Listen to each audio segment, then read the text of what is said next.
Welcome into the Talkin Tide podcast on the Belly Up Sports Network. I'm Chase Goodbread, sports columnist with the Tuscaloosa News, joined as always by Travis Ryer, the senior analyst at BamaOnline.com. A lot to get into in this edition of Talkin Tide. Of course, you can get us on Twitter. Talkin_Tide is the Twitter feed. Want to thank a quick sponsor. That would be Peterbrook Chocolatier of Tuscaloosa. More on Peterbrook a little bit later in the program. And of course, wherever you like to get your podcast, you can get Talkin Tide. That would include Apple Podcasts. And of course, we're live on YouTube and Facebook as well. You can get playbacks, of course, on Facebook and YouTube too. So check us out. Give us a like, give us a subscribe, all that stuff. Travis, we dive in here talking Alabama football in between scrimmage number 2 and A-Day. Of course, A-Day will be coming up Saturday. We'll be talking about that a little bit later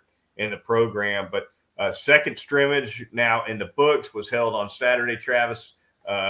Pretty nice weather, by the way, in Tuscaloosa for that one. And Nick Saban post-scrimmage, of course, once again, was close to media, although a few birds were singing, Travis, as usual, who got into this particular scrimmage. But your thoughts on what you heard and from Nick Saban and elsewhere on this second run through? Yeah, you start with the quarterback position, obviously, as Jalen Milroe, Ty Simpson continue to work through that competition. You still got a couple of early enrollees, too, that you heard a few things about. Dylan Lonergan, also Eli Holstein in that mix. But primarily those first two guys, as we expected. And from what I can gather, they kind of come out of these first two scrimmages the way they went in.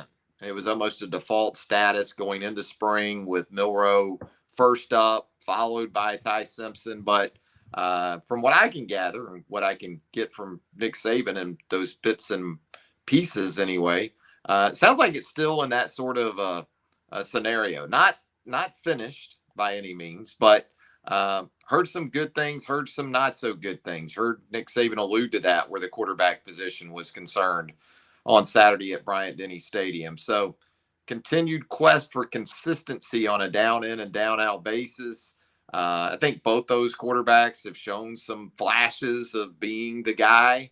I think it's filling in those gaps a little bit better.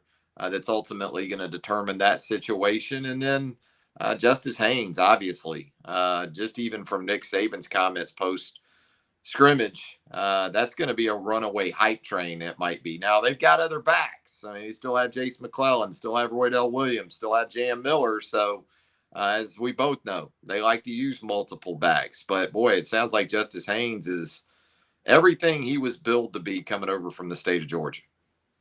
Yeah, I was told he looked outstanding in the scrimmage. As for Milroe, I was told Milroe kind of came out like a house on fire and was extremely effective early in the scrimmage, maybe faded a little bit later. I heard there was a pick six for Milroe. Also heard that wasn't altogether on him. So, again, we're not there, Travis. These are just things you hear from people who are.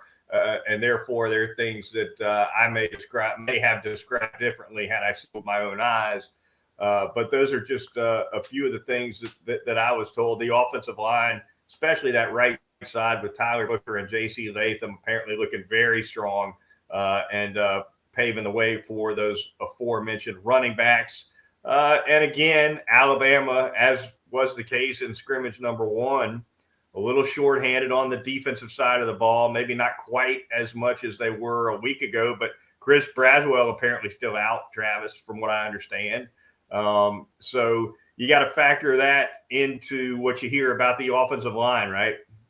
You do. Dallas Turner's still out, obviously. Deontay Lawson. So there's still some notable absences for Alabama on that side of the ball. But yeah, I mean, what you liked hearing from Nick Saban post-scrimmage in terms of the identity of this team, especially from a leadership perspective to this point, has been the offensive line, which makes sense because you've got a J.C. Latham that's back as a starter. You've got Seth McLaughlin, Darian Dalcourt have played a lot of football. Tyler Booker played a lot of football last year as a true freshman, which kind of moves you to that left tackle position and Elijah Pritchett.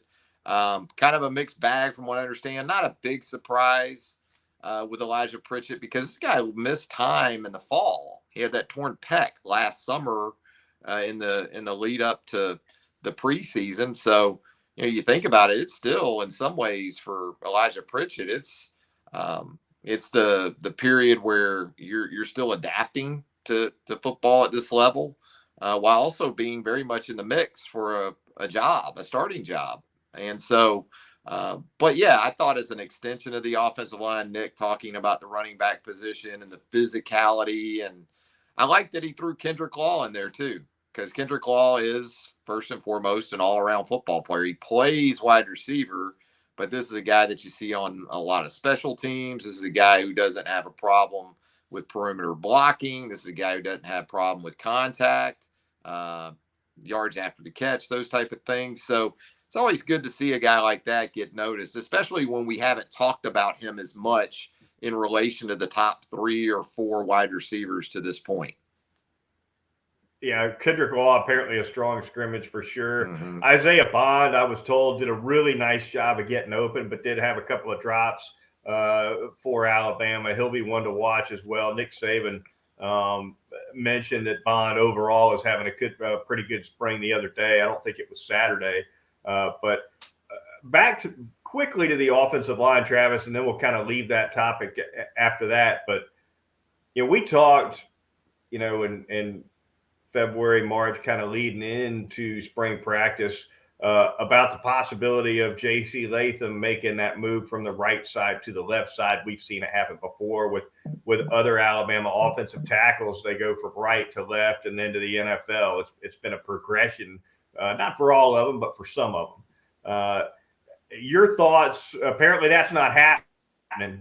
Got Aiden up here in about 5-6 days. So it sounds like for whatever reason, the players, the coaching staff, or both, for now, are more comfortable just letting Latham continue to work on that right side where he's got a whole lot of experience, and expose Pritchett on that left side.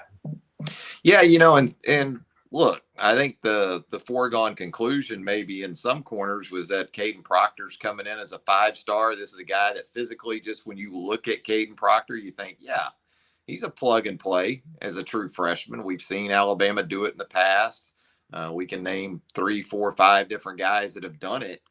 But Elijah Pritchett's a legitimate guy, and so I wasn't that surprised that they started spring that way. But sure, given J.C. Latham's sort of experience there at left tackle, going back to his days even at the prep level, yeah, you kind of figured that it'd be an Evan Neal type of move here most recently. But it hasn't. As you said, it hasn't happened yet. And, something we seldom see with Alabama offensive lines, especially when there's a couple of 3 pieces that have to be replaced, is that one group that opens spring going wire to wire to the season opener, right? Usually there's some different combinations with that first group as you go through spring scrimmages and into fall camp scrimmages. But maybe this is going to be the exception. I'll still be a little bit surprised if that is the case. But if it is, that means you're in a pretty good spot. If Elijah Pritchett's capable of jumping right in there in year 2 and nailing down that left tackle position to the point where you feel good about keeping J.C. Latham on the right side, I'd say you're in good shape. If this offensive line, Travis, looks like it's going to be a real tone setter, which I know is what this coaching staff is for, and could really spring these running backs to, obviously that's what you wanted for no other reason that you're going to have an inexperienced quarterback who needs manageable third downs as much as possible. That goes without saying. But when you talk about the read option game with Milroe, he's so dynamic as an athlete, and we've talked about this. If the backs can pick up yards with this offensive line, you got to think that makes Milroe and the read option all the more a dangerous aspect potentially for this offense. You wonder if things are a dead heat with he and Simpson, if that could create an edge. It could, and that's sort of been my expectation since the hiring of Tommy Rees, there was this sort of belief, I think, from some that Tommy Rees is all under center. They're going to be all under center. They're going to be 3 tight ends, and they're just going to phone booth it. And they're going to do some of the multiple tight ends, there's no doubt. But watching his offense at Notre Dame, they were gun oriented a lot, which means they were running a lot of zone read. And Tyler Buckner, the quarterback at Notre Dame, in the Gator Bowl game that I watched with South Carolina, was very effective, very much more so quality over quantity. I still don't think, even if it is Jalen Milroe at quarterback, that they're going to dial up a Jalen Hurts type of run load for him from 2016 or something like that. But I can see him being, somewhere close to double digits carries per game if he is the guy. And I think Ty Simpson can carry that out. Maybe not to the game-breaking extent that Milroe can with that speed of his, but again, he can be more than adequate in the zone read game, and and make good use of those backs working behind that offensive line. And they got like 7 scholarship tight ends right now too. That in the something else we may get into, the transfer portal window, as we know, opened again on Saturday. So you get through A-Day next Saturday. It's going to be interesting to see how much movement you have for this Alabama team. Yeah, you got to think Nick Saban and any other coach who had a scrimmage on April or a spring game on April 15th didn't exactly love the timing, Travis, for that window, that portal window, just thrown open on the day somebody may or may not like how much they played in a scrimmage. Yeah, those coaches that had how the about spring that for games. timing? Coaches had the spring games. This weekend, they came back into the office today, and it's a bit drafty in here. Well, it was that portal window that was wide open, a little drafty. Absolutely. To your point about the tight ends, though, and what Tommy Rees is maybe looking at in terms of, sets and whatnot, formations. My understanding is they ran a lot of 11 personnel in the second scrimmage on Saturday. A lot of one back, one tight end, did go to double tights, like when you'd expect it to in short yardage and goal line, that kind of thing. But, for regular downs between the 20s, sounds to me like they were running a lot of 3 wideouts out there. It is still the Alabama offense. And the Alabama offense is always going to have 11 personnel, which is 3 wide receivers. You don't go out and hit the junior college ranks for a guy like Malik Benson if you're doing away with 11 personnel. You don't continue to turn over rocks to find high-level wide receiver talent if you're getting away from 11 personnel. There's going to be 12 personnel. There's going to be 2 tight end sets. There always has been under Nick Saban. But there's going to be a mix. I don't think that's going to change. And, I do think the personnel will dictate play sequencing more so than just a preference or kind of a background of an offensive coordinator. Yeah, you're going from Bryce Young to either Jalen Milroe or Ty Simpson. So guess what? You probably are going to run it to throw it more with these guys than you did with that last guy, because you didn't really have to run it all that much for Bryce Young to be really good. That's right. And I'll tell you too, not that this is ever not the case, but if you can block as a wide receiver, it's especially this particular coming fall, it's going to bode well for playing time for you. And that's where I think Kendrick Law is going to be one of those guys. Because it's not that I don't think he can be an Ardarius Stewart type or a John Mechie type as a receiver. I think he can be. But we talked about this many times last season. Their perimeter blocking in 2022 wasn't up to the standard, because they struggled. And it also had something to do with they didn't have those 1 or 2 true playmakers that could score from anywhere on the field on any touch. But they didn't block. I didn't think anyway, like they had in some previous years. So that's where you're right. Absolutely. A guy like Kendrick Law, that's going to help keep him towards the top of that rotation. The Talkin Tide podcast on the Belly Up Podcast Network. I want to thank sponsor really quickly, Peterbrook Chocolatier of Tuscaloosa. Travis, tell them all about it.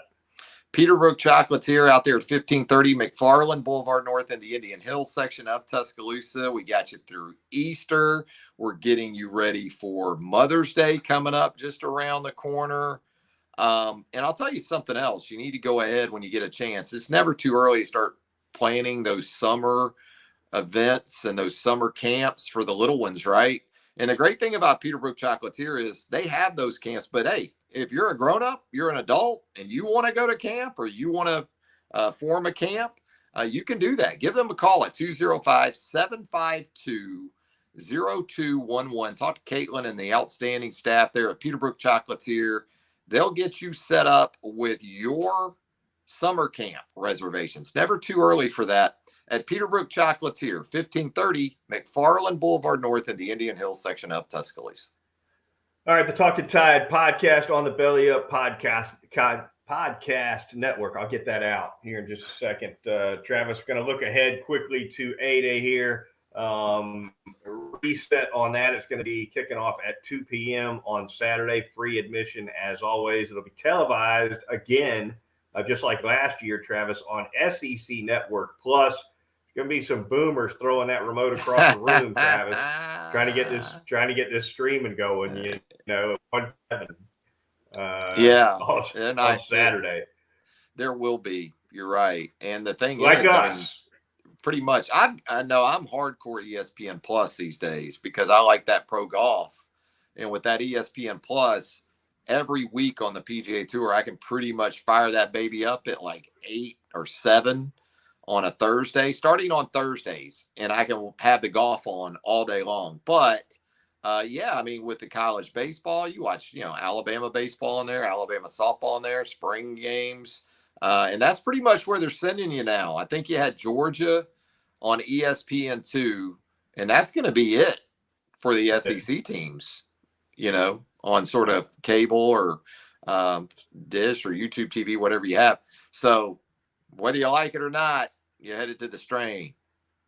I guess you got to win a crown, Travis, because I think for the last 2 straight years in a row, it's only been Georgia on regular TV. Right. And won the last 2 national championships. So, well, and Prime and Colorado are going to be on ESPN. Okay, so that'll draw. Yeah. They'll have Prime mic'd up, and that'll do good ratings. Yes. A lot of people will watch that. I think so. No doubt. All right, quickly, what's that? Go ahead. I'm good. I was just going to say, quick note on the Walk of Champions ceremony, the captain's ceremony, rather. Will Anderson, Jordan Battle, Bryce Young, Alabama's 2022 captains will get their hands and feet imprinted in that cement over at Denny Chimes. That's going to be going on at about 12:15. And, of course, they'll be kicking off the game, the scrimmage, I guess, rather, around 2 p.m. Things to watch on 8A, Travis. We touched on the quarterbacks already, but maybe we'll look at a defense here. So we talked a lot of offense when we were talking about the second scrimmage, but the safeties, inside linebackers, pass rushers, who's out there, who's not out there.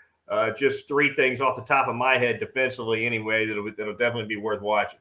Yeah, I want to see the secondary, and typically you won't see dime. You won't see the dime package. It'll be 11 personnel offensively or 12. So, 3rd and 8, 3rd and 10, you won't see a dime. I'd be surprised if you see it at all. But, who are the nickel guys? Because Brian Branch has moved on. Is it Malachi Moore dropping down in that situation, or is it Earl Little? We've heard Terry and Arnold's working inside these days at Star as well. How do those guys? That's a very important position. And how does that sort of pan out? The safeties, Christian Story, Caleb Downs coming in as an early enrollee who looks like he could end up being a starter in year 1 at the safety position to go along with Malachi. Yeah, I'm interested in those combinations between corner, safety, and the sub roles because they've been more 4 safeties the last couple of years when it comes to the 2 safety spots, the nickel and the dime spots. But in the past, they've been 3 corners between the 2 corners and stars. So different ways they can play that, different ways they can look at those combinations. So I'm interested in that. And then just Jaheim Otis inside, you know, who are some other guys that are going to go along with him? You know, there's some guys like Justin Aboigbe you're very happy to have back after his scary situation. Tim Smith, it's time for that to happen at this point. You know, they need some guys to take another step up in terms of negative play production there at those defensive line positions. Fun to watch those inside linebackers too. Travis Trevor getting on action. I expect to see him play a good bit of football with that first group. Also, Jihad Campbell. I think we'll see a lot of him with the ones as well inside. So that's going to be interesting. Of course, Deontay Lawson has been out with an injury. He'll be back in fall camp, and he's the one that's experienced in that group. So that'll change the mix a little bit, certainly. But fun to watch that. I think we'll see a good bit of Earl Little at that star position. But I agree with you. That'll be fun to watch to see how they kind of deal with that. We know Matt got some experience there. He's practiced there, but it sounds as though he's been working more at safety this spring. Yeah, when they go nickel with that first group, that would be my expectation, what you just sort of outlined there. But you know, Christian Story too at the safety position. I thought Nick had some interesting comments about him going into his final campaign and really talking about him in terms of a starter, but what they're still looking to get from him in terms of consistency. And this is it. You know, we talk about some of those guys up front. Same thing for Christian Story on the back end, and there's roles available. You know, even if you don't start in the base, depending on how that personnel is juggled when they go nickel and dime, you know, you can find yourself in there like a Hootie Jones in recent years, and some of those other guys that have come on when they start making moves within those sub packages. No question about it. All right, that is going to do it for this edition of the Talkin Tide podcast on the Belly Up Podcast Network. For Travis Reier, the longtime senior analyst at BamaOnline.com, I'm Chase Goodbread of the Tuscaloosa News and, of course, Crimson Cover Television as well. Be sure to join us next Sunday night. Travis and I will fire it right back up for what will be a recap of A-Day. Look forward to it, and we will talk to you then here on Talkin Tide.